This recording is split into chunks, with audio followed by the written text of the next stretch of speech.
Welcome to The Explainer. Today we're diving into a really unsettling, meticulously documented case study straight out of the German legal guardianship system. We're going to unpack a pretty complex story about institutional power, patient rights, and the terrifying reality of what happens when the very system designed to protect you seems to turn against you. This is a serious, investigative look at an incredible clash between a patient fighting tooth and nail for his autonomy and a state-appointed guardian wielding absolute control. Picture this for a second. It's a total nightmare scenario. You're locked in a closed psychiatric ward. You're facing the immediate threat of isolation and forced medication. In your absolute desperation, you reach out to the one single person the state has appointed to protect your fundamental rights, your legal guardian. You beg for legal salvation. And how does he respond? He completely ignores your legal pleas and sends you a message asking, "What kind of cake or tart would you like? I'd order 2 now, without candles." It sounds like an absurd, dark joke, but this is the terrifying reality we're analyzing today. Okay, so let's get right into it. Meet Andreas Heierling. Now, when we think of a patient who's been involuntarily committed to a psychiatric facility, society usually has some pretty strong preconceived notions about their capacity to reason, right? Well, Heierling shatters every single one of those stereotypes.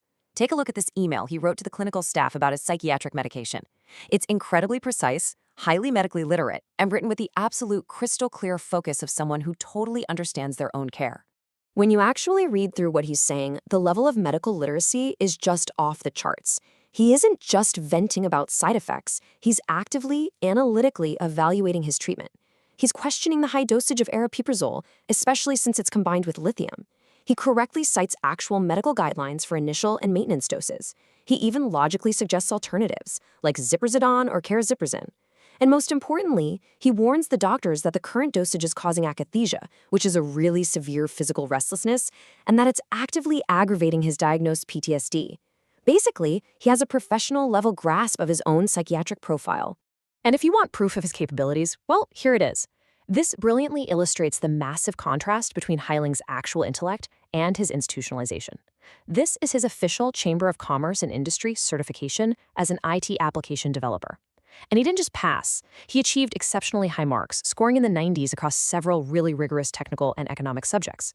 So we're looking at hard, documented proof of a highly functioning, sharp intellect. And yet, this is a man who has been stripped entirely of his ability to make his own decisions. Part 1. The Legal Trap. PsychKG versus BGB. So to understand why Heierling is so desperate, we need to quickly look at the legal mechanics that have him trapped. It all comes down to a clash between two different German legal frameworks. On one side, you have the PsychKG. Think of this essentially as a danger prevention law. It allows for temporary commitment if a person is in acute, immediate danger to themselves or others. But crucially, once that acute danger passes, the patient has to be released. On the other side, though, you have the BGB.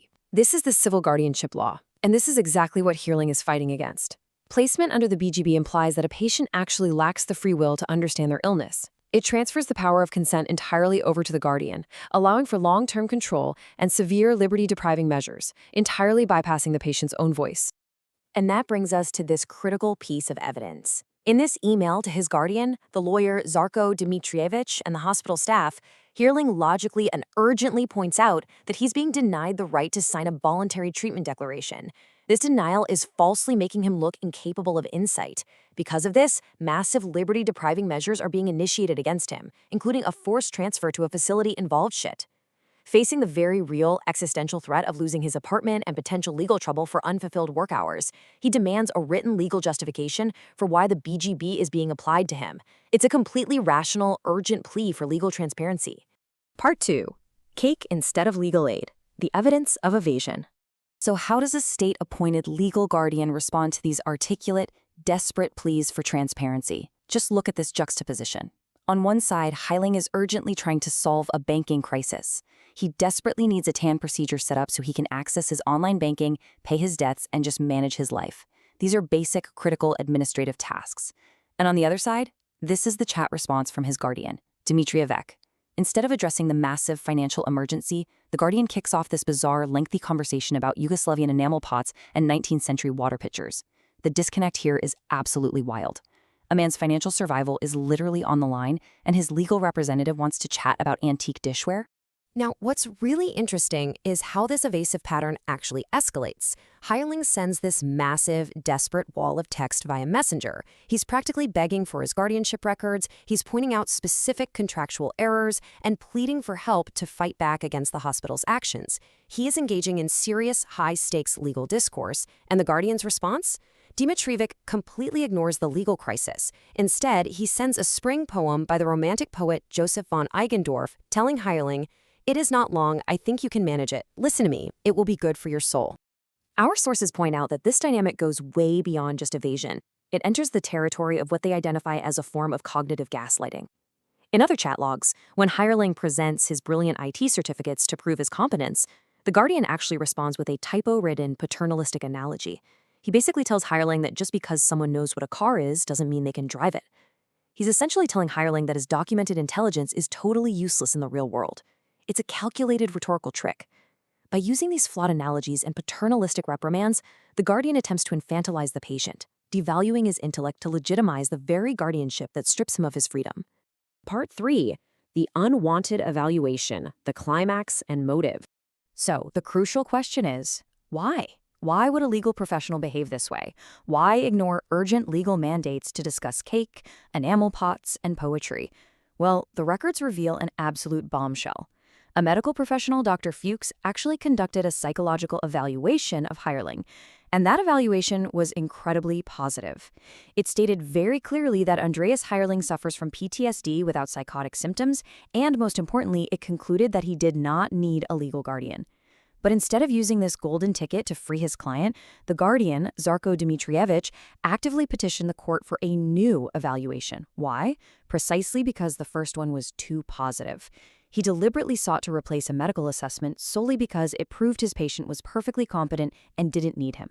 This leaves us looking at two very distinct interpretations of the source material, and it's absolutely crucial we weigh both impartially.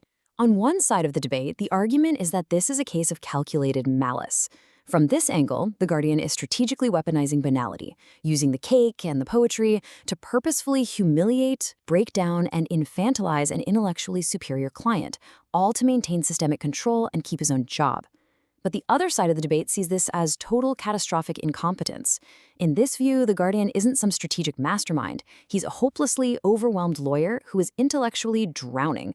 Confronted by a highly articulate patient that he just cannot handle, he retreats into this bizarre, unregulated chumminess as a desperate coping mechanism. Calculated abuse or complete overwhelm. Whichever side of the debate you fall on, the reality for Andreas Hireling remains exactly the same. He is a man fighting for his basic human agency against a system that responds to his legal briefs with offers of chocolate cake. It really forces us to ask a terrifying question about the safety nets in our society. When the state assigns someone to be your voice, what happens when they decide to silence you instead? I'll leave you to ponder the dark systemic implications of this case. Thanks for joining me on this explainer, and keep questioning the systems around you.